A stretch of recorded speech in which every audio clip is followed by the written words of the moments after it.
Welcome to Life Today Live. We're at number 5 for 2024. And no surprise, it was with a gentleman who has a great following, someone I've listened to on the radio for many, many years. He's actually been very influential in my life, and one of the most thoughtful men you will hear from, Dennis Prager, of course. And we had the awkward situation. Dennis is still in the hospital, even as we re-air this best of. And the way this happened was that we recorded this on October 21st in anticipation of the release of the latest in his Rational Bible series on the book of Numbers. And so we recorded it. You know, he's obviously got a tight schedule, very gracious to be here. And then it was set to air on November 15th, which is when it did air. Well, 3 days before that, on the 12th, Dennis suffered a really tough fall, and he has a spinal cord injury, still in the hospital. And the latest update I saw was from December 20th, from his brother, who is a doctor, a pulmonary doctor, and so he knows what he's talking about medically. And Dennis, he said, is, according to his brother, awake, alert, and has his sense of humor. All positive signs. And he is moving to get off of a ventilator, which would enable him, hopefully, to resume, his radio program, his writing, and things like that. So pray for Dennis Prager. But we decided to go ahead and air it, obviously, to honor him and the release of his new book. We do feel like that's what he would want. He wants people to get into the Scripture. And that is obviously our desire as well. So, with him in the hospital, with our prayers for Dennis Prager, we air number 5 for the year, his program on the Book of Numbers. It's wonderful to be with you. This is the project of my life, the 5-volume commentary. It'd be a 10-year project and 50 years of teaching it. And it's done. I do it from the biblical Hebrew, which I'm lucky enough to know well. It's interesting. I often ask myself, if I didn't know the Hebrew, would I still be able to do this? And I think there's a lot of insight from people who only read it in their vernacular, in English in our case. But there's no doubt that knowing the Hebrew adds, I'll give you one little example that almost none of your listeners, no matter how much Bible they know, would probably be aware of this. There are 2 arcs, as it were. In other words, boats described as the ark in the Torah, in the first 5 books of the Bible. Noah's Ark, which is very famous, and the little container put on the Nile River by Moses's mother to save his life because Pharaoh was drowning baby Israelite boys is also called, the Hebrew is teva, which means ark. And if you know the Hebrew, it's mind-blowing. God saves the world with Noah's Ark, and God saves the chosen people with Moses' Ark. So it's a great little example of where knowing the language is immensely helpful. Well, I'm glad you bring that up, because I find that that's one of the issues, because, I mean, you're talking about the Torah, you're talking about a different culture, a different time, and when you get into a new language and 2,000, well, way more than that, but, thousands of years later, there's just a gap. I mean, there's just that kind of gap. So just quickly, the Rational Bible series, which, by the way, this is what the new one looks like. You can pre-order it now on Numbers. What is your approach to explain sort of those early books in the Bible so that we can relate to them better today? What's your Well, that's why so 2 things. First, just to answer the question about the gap, one of the reasons I believe that these books are divine books, not ultimately written by human beings, is that a series of books written in the late Bronze Age are utterly relevant today. Hmm. If people did that, it would be very unlikely to happen. I mean, I have a piece in the Jerusalem Post from years ago. People could look it up. What is it? I think I give 14 arguments for why I think the Torah is divine. And it's worth reading, actually. Just put in Dennis Prager, Divinity of the Torah, Jerusalem Post. You'll be able to find it. But that's the magic, is that it is completely irrelevant. My approach is in the name, Rational Bible. So I differ not in outlook, but in methodology with many religious people, both Jew and Christian, in that my religion, my religious beliefs are entered into entirely through reason. I'll put it in a dramatic way. If it doesn't make sense, I don't accept it. And so, but that's part of the reason that my approach has been effective with a lot of non-religious people, Hmm. because I never ask people to accept something on faith. I ask them to accept it on the basis of, does it make sense? And that's why I call it the Rational Bible. And when you do it that way, it's incredible the insights that you'll get, including from this book, which has a very unsexy name, Numbers. Right. I Right. mean, I often think, people at Dennis Prager's book on numbers, they'll think I'm a mathematician, you know, Yeah. who Right. wants to read a book on numbers. Right. But by the way, the Hebrew is is quote unquote a sexier name, In the Wilderness. Yeah. Yeah, Yeah. believe me, that's going to attract more readers than Numbers. Yeah. On the other hand, just to be fair, Exodus is way more enticing than the Hebrew name for the book, which is Names. So it goes in both directions. That's funny. I don't know. I wonder why the English said let's go with a better one for names than just the boring numbers. But so here, okay, your point about things making sense.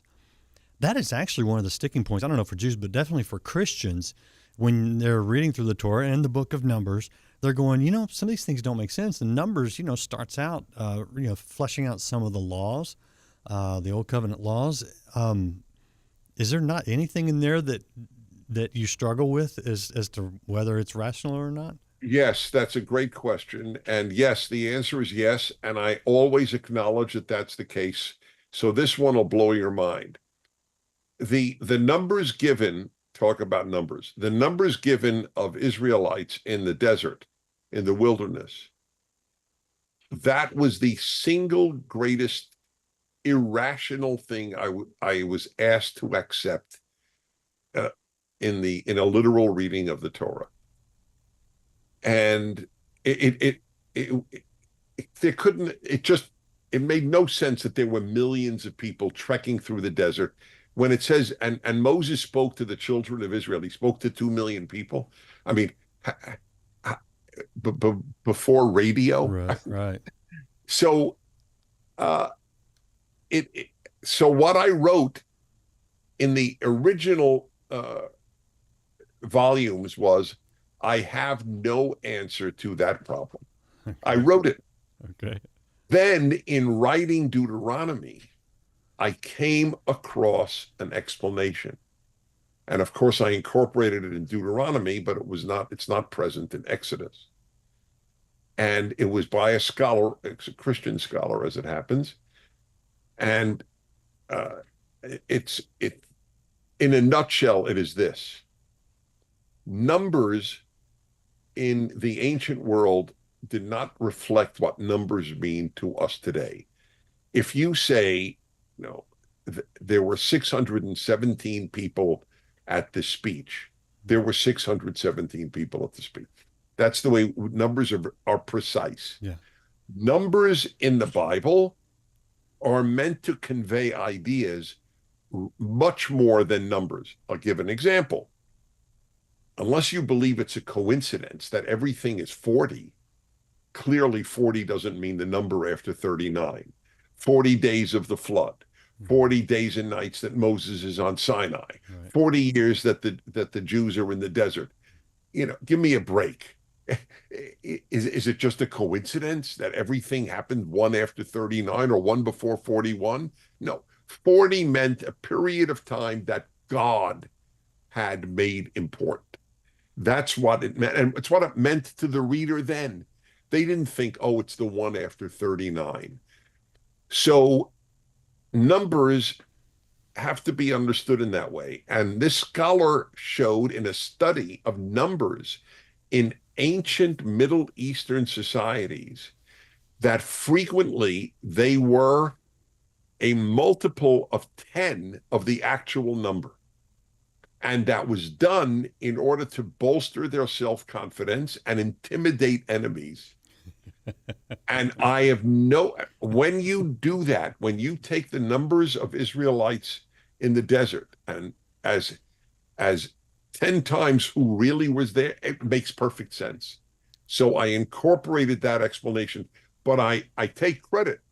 I admitted in the previous volume, in this case, Exodus, that I had no explanation for it. So, and this is an answer to your question. Did anything not make sense? That was the one thing. So, I mean, not to be rude, but does it matter so much? Whether something makes sense? No, no. Whether the number is 10 times the actual number, whether the number is Well, it literal. only matters in that I don't want to have to say at any time, it makes no sense to me, but that's what's written. That's not my approach. I admitted it. It didn't make sense to me. Yeah. It's Yeah, yeah. it. For example, it said that that there were more people that God says or Moses says to the Israelites, you're not as numerous as the Canaanites. So you're telling me there were 4 million Canaanites? Hmm. Nobody assumes that. Hmm. So uh, it, yes, making sense means a lot to me. Is that God gave us reason. is yeah, I actually agree with you hugely in that. Is that common in Jewish literature? The idea of numbers meant to convey more of an idea than an No, exactitude. no. If oh yeah, yes, with 40, yes. Not with the numbers of Jews in the desert, but with the number 40, it's pointed out regularly. It is. And maybe very Orthodox Jews will regard it as literally accurate. Hmm. Uh, it does, and then by the way, it may be literally accurate. Yeah. Maybe the flood was 40 days. Maybe Moses Hmm. was up there 40 days. Yeah. Maybe they were in the desert 40 years. But I think it's too coincidental to mean precisely that number. Well, yeah, and I think culturally, it's generally accepted that numbers have a lot more significance than just the raw number. I mean that's seen throughout. Okay, let me ask you about sort of some of the things in the desert because there's some well-known stories. The 12 spies, Balaam. There's some great stories told in the Book of Numbers as well. Um, I don't know. What do you like? What's Dennis Prager's favorite part of the Book of Numbers? Well, I would say that I'm just making sure it's in numbers. Going over it, yeah, the the the rebellion of what's his name? Korah, One is it? second. Sorry, Korach. Korah? Yeah. Yeah, Korach. Yeah. It's how it's in Hebrew. Okay. Korach's rebellion is is unbelievable, unbelievably pertinent. So Korach rebels against Moses and Aaron, and his argument is, "Hey, hello, we're all holy." This man was an early leftist, and I don't mean this as a cute line. Right. Uh, that he was the egalitarian Yeah. of the French Revolution. Of he who the hell are you, Moses, to claim that you're any holier than anybody else? No, Yeah. Moses led them out of Egypt, Moses, through God, did the 10 plagues, split the sea, Yeah. Yeah. The got glory of water out God, of a rock. the glory of You God know, was on his face after being on the yes, mountain. yeah, I mean, yeah. right. You Yeah. might say he's earned the title holier than Korah. Right. I gotta say, whatever my ego, if I were alive then I would have found the argument bizarre. Yes, Moses is definitely holier than me. I have no issue with that. So it's so fascinating. This instinct that we're all equal is so basic to the human condition, as is the Jews' complaint. Hey, we want to go back to Egypt. The food was good. The Yeah. food was better. By the way, the lesson I draw from that is really important. Humans do not yearn to be free. That is a myth. Mm. Humans yearn to be taken care of. Mm. I'm willing to be a slave if you provide me free food and board. Yeah. Free food and room. Board is food. So it's people will trade in, and they do it all the time when they elect the left everywhere in the world. We'll give you liberty. You give us food. Yeah. And they have food. They're not starving. You give us benefits. Yeah. Yeah. That's what people want. Free healthcare, free tuition, free lunch for my kids, free breakfast for my kids, free. The interesting thing that I see in the condition of humankind still today, and in the book of Numbers, is because you're talking about being delivered from slavery and then having to walk away from that, to leave that behind, to learn to trust God, to learn to obey before getting to your promised land. And it's the complaining, it's the disobedience, it's the stubbornness, it's the pride, as you point out with the rebellion of Korah. I still think a lot of people live between the delivery and the destination, and it's that desert kind of place. Yeah, that's right. That's why I subtitled it God and Man in the Wilderness. We spend our lives in the wilderness. We don't spend it in the promised land. Yeah. It's in that sense this book really talks to the rest of us. Uh, you have to make sense of the non-miraculous. I mean, there were miracles there, obviously. Manna from heaven. How did they eat? That was a miracle.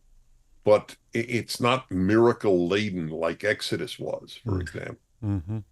And that's in effect, as you implied, we're all in the wilderness, and that's why I subtitled it that. So, yeah, it's funny because we do point to the miraculous as a reason for faith a lot of times, but would you say it's more in the effort that we put into it than in the miraculous? Yeah, well, let me tell you something. That is one of the 10 best questions I have ever been asked. But very few people have asked that, and it's everything to me.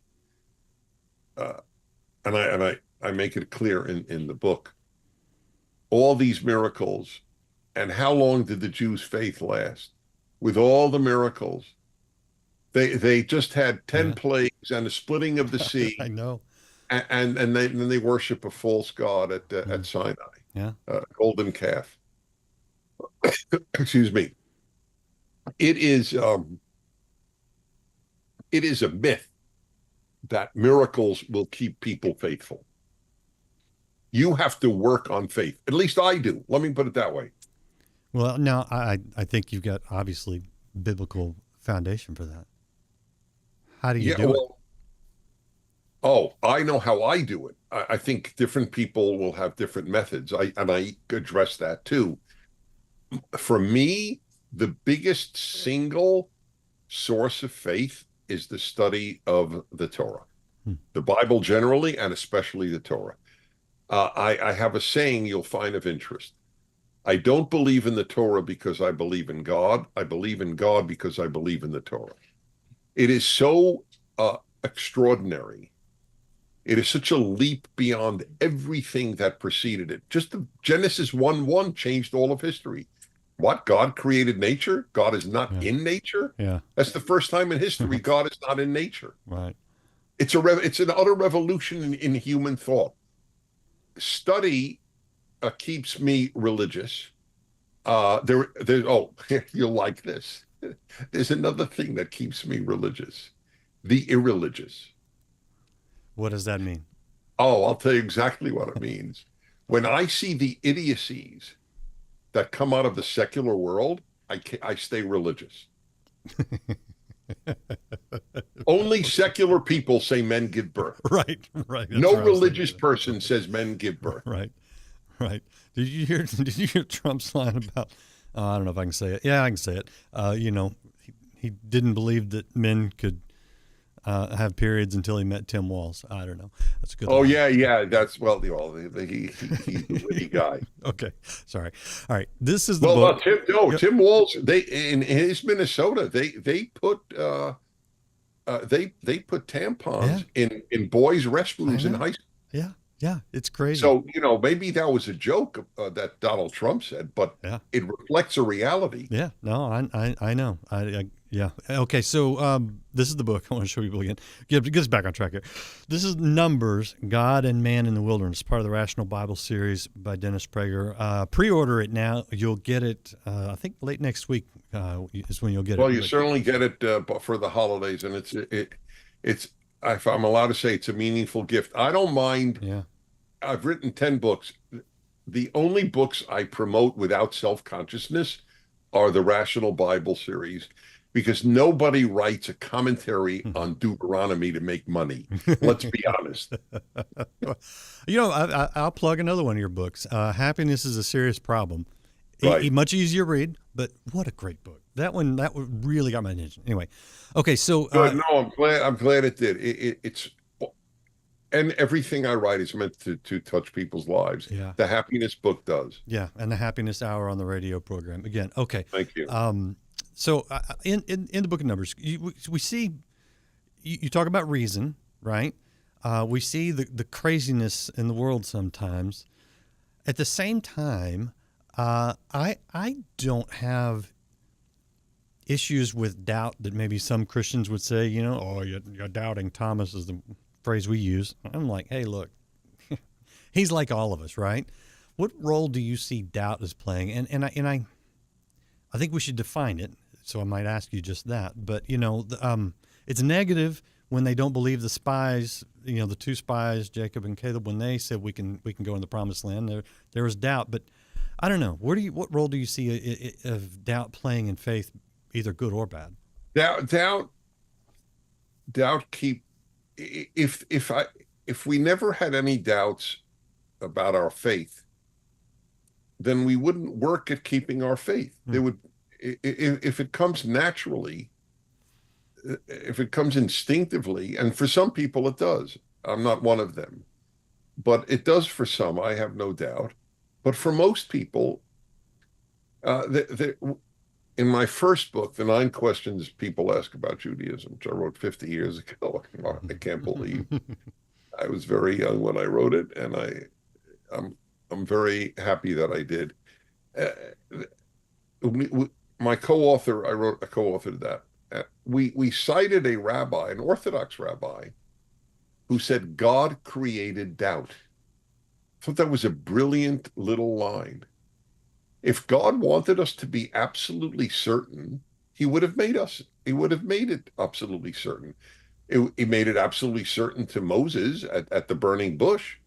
We could have all had our burning bush. God talked to us, and there would be no doubt. The doubt, first, it also keeps us humble, and that's good. Mm-hmm. And it keeps you working at your faith. Mm.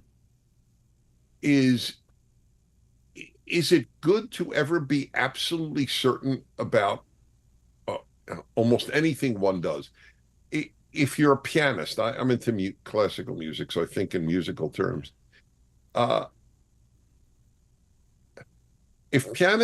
No pianist relies on their innate genius, and some of them are innately geniuses, to not practice.